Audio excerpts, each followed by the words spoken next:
വിദേശ വിശേഷത്തിന്റെ പുതിയൊരു എപ്പിസോഡിലേക്ക് എല്ലാവർക്കും സ്വാഗതം. അമേരിക്കയിൽ അനധികൃത കുടിയേറ്റക്കാരെ പിടികൂടുന്നതിനായി ഇമിഗ്രേഷൻ ആൻഡ് കസ്റ്റംസ് എൻഫോഴ്സ്മെന്റ് അധികൃതർ നടത്തിയ പരിശോധനയിൽ കഴിഞ്ഞ ദിവസങ്ങളിൽ പിടിയിലായത് പ്രധാനമായും വൻ അധോലോക സംഘമാണ്. രക്തദാഹികൾ എന്ന് വിളിക്കപ്പെടുന്ന ഡ്രൈൻഡി അരാഗോ സംഘത്തിൽപ്പെട്ട ഒരു ഡസനോളം പേരാണിപ്പോൾ പ്രധാനമായും അറസ്റ്റിലായിരിക്കുന്നത്. 3 സംസ്ഥാനങ്ങളിൽ നടത്തിയ പരിശോധനകളിലാണ് ഇവരെ പിടികൂടിയത്. ടെക്സാസ്, ടെന്നീസി, നോർത്ത് കരോലിന എന്നിവിടങ്ങളിൽ കഴിഞ്ഞ ദിവസം അതിരാവിലെയായിരുന്നു റെയ്ഡ് നടന്നത്. ഹൂസ്റ്റണിലെ ഒരു അപ്പാർട്ട്മെന്റിൽ നടത്തിയ റെയ്ഡിൽ 3 പേരെ അധികൃതർ അറസ്റ്റ് ചെയ്യുകയും ചെയ്തിരുന്നു. ഏറ്റവും ശ്രദ്ധേയമായ കാര്യം ഇവർ വിവിധ സംസ്ഥാനങ്ങളിലായി വ്യാപിച്ചു കിടക്കുന്ന പെൺവാണിഭ സംഘത്തിലെ അംഗങ്ങളാണെന്നതാണ്. നിരവധി സ്ത്രീകളെ ഇവർ പീഡിപ്പിക്കുകയും ഭീഷണിപ്പെടുത്തുകയും ചെയ്തതായി അധികൃതർ വ്യക്തമാക്കുകയും ചെയ്തിട്ടുണ്ട്.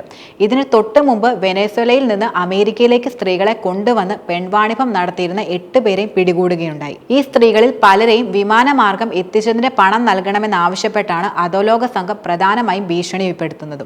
ഇതിന്റെ പേരിൽ ഇവരിൽ നിന്ന് $30,000 ഈടാക്കാനാണ് സംഘം ശ്രമങ്ങൾ നടത്തിയത്. അറസ്റ്റിലായ എല്ലാ അധോലോക സംഘങ്ങളുടെയും പേരും വിശദാംശങ്ങളും പുറത്തുവിട്ടു. അമേരിക്കയിൽ മികച്ച ജോലി വാങ്ങിത്തരാമെന്ന് വാഗ്ദാനം നൽകിയാണ് ഇവർ സ്ത്രീകളെ അമേരിക്കയിലേക്ക് എത്തിച്ചത്. സ്ത്രീകൾക്ക് ഇവർ പണം കടമായും നൽകി. പക്ഷേ അമേരിക്കയിലെത്തി ഇവർക്ക് ജോലി കിട്ടാതെ വരികയും ഒടുവിൽ കടബാധ്യത തീർക്കാനും വിമാനക്കൂലി തിരികെ നൽകുവാനുമായി അധോലോക സംഘം ഇവരെ തന്ത്രപൂർവ്വം പെൺവാണിഭത്തിനായി നിയോഗിക്കുകയാണ് യഥാർത്ഥത്തിൽ ചെയ്തത്. പെൺവാണിഭ സംഘങ്ങളും ട്രെൻഡി അരാഗ്വ അധോലോക സംഘത്തിന്റെ സംരക്ഷണത്തിലാണ് പ്രവർത്തിച്ചതെന്നാണ് പുറത്തുവരുന്ന സൂചന. ഇവരിൽ പലരും മനുഷ്യക്കടത്തിലും പെൺവാണിഭത്തിനും കേസെടുക്കുകയും ചെയ്തിട്ടുണ്ട്. കുറെ നാൾ മുമ്പ് ചിക്കാഗോയിൽ നടന്ന ഒരു വെടിവയ്പിൽ കേസിലെ പ്രതികളായ ട്രെൻഡി അരാഗ്വ സംഘത്തിലെ 2 പേരെ നോർത്ത് കരോലിനയിൽ അറസ്റ്റ് ചെയ്യുകയുണ്ടായി. വൻ ആയുധശേഖരം കൈവശമുണ്ടായിരുന്ന 10 വെനസ്വേലൻ അഭയാർത്ഥികളും പിടിയിലായി. ഡാലസിൽ നടന്ന ഒരു കൊലപാതക കേസിലെ പ്രതിയും ഇപ്പോൾ അറസ്റ്റിലായിട്ടുണ്ടെന്നാണ് റിപ്പോർട്ടുകൾ സൂചിപ്പിക്കുന്നത്. കഴിഞ്ഞ മാസം 20-ന് ട്രംപ് അമേരിക്കൻ പ്രസിഡന്റായി സത്യപ്രതിജ്ഞ ചെയ്തത് മുതൽ ഇതുവരെ 8,000-ഓളം അനധികൃത കുടിയേറ്റക്കാരെയാണ് പ്രധാനമായും പിടികൂടിയത്. കഴിഞ്ഞ മാസം 20-ന് ട്രംപ് അമേരിക്കൻ പ്രസിഡന്റായി സത്യപ്രതിജ്ഞ ചെയ്തത് മുതൽ ഇതുവരെ 8,000-ഓളം അനധികൃത കുടിയേറ്റക്കാരെയാണ് പ്രധാനമായും പിടികൂടിയിട്ടുള്ളത്.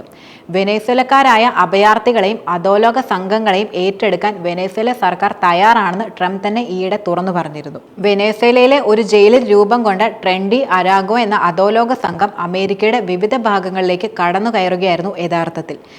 ചരിത്രത്തിൽ ആദ്യമായാണ് ഇത്തരത്തിലൊരു നീക്കം നടക്കുന്നത്. അമേരിക്കയിലുള്ള അനധികൃത കുടിയേറ്റക്കാർ ഇതുവരെ സാക്ഷ്യം വഹിച്ചിട്ടില്ലാത്ത തരത്തിലുള്ള നടപടിയാണ് ട്രംപ് ഭരണകൂടം നടപ്പിലാക്കിയതെന്ന് പറയാം.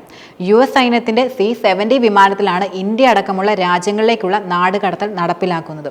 അനധികൃത കുടിയേറ്റക്കാരെ കണ്ടെത്തി അവരെ സൈനിക വിമാനത്തിൽ കയറ്റി അവർ എവിടെ നിന്നാണോ വന്നത് അവിടെ തന്നെ തിരിച്ചെത്തിക്കുമെന്നാണ് ട്രംപിന്റെ പ്രഖ്യാപനം.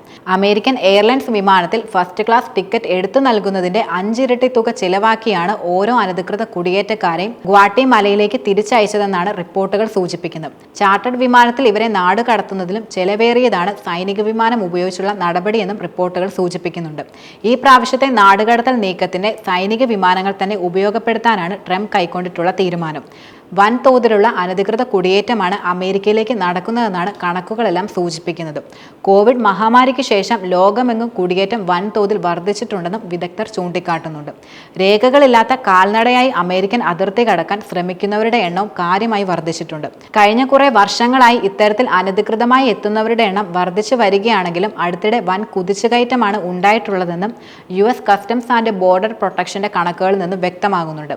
ഇന്ത്യയിൽ നിന്നും 7.25 ലക്ഷം അനധികൃത കുടിയേറ്റക്കാർ അമേരിക്കയിൽ ഉണ്ടെന്നാണ് കണക്കുകൾ വെളിപ്പെടുത്തുന്നത്. ട്രംപ് അധികാരത്തിൽ തിരിച്ചെത്തുമെന്ന സൂചനകൾ വന്നു തുടങ്ങിയപ്പോൾ മുതൽ ഇത്തരത്തിൽ കഴിയുന്നവർ എല്ലാം തന്നെ കടുത്ത ആശങ്കയിലായിരുന്നു ഉണ്ടായിരുന്നത്.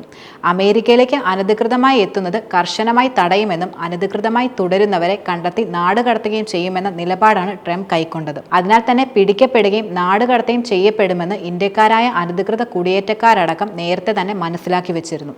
അത്തരത്തിലുള്ള നാടുകടത്തൽ നീക്കമാണ് ഇപ്പോൾ യഥാർത്ഥത്തിൽ നടക്കുന്നത്.